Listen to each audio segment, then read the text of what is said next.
After a month, finally, nandito na ulit ako sa Jilan Sugbahan para mag-food trip, and this time, meron na akong first runner-up sash.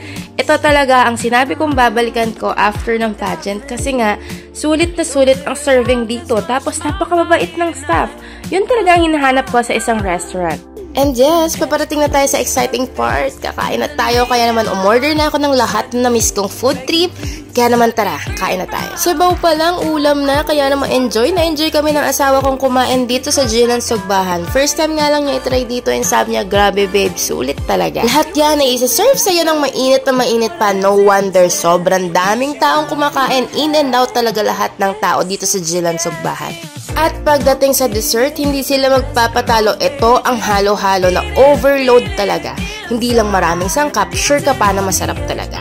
Para sa affordable na food trip, punta tayo dito sa Jilan Sugbahan. Open sila 24/7, kaya naman napainintay nyo. Tara, kain tayo. Bye!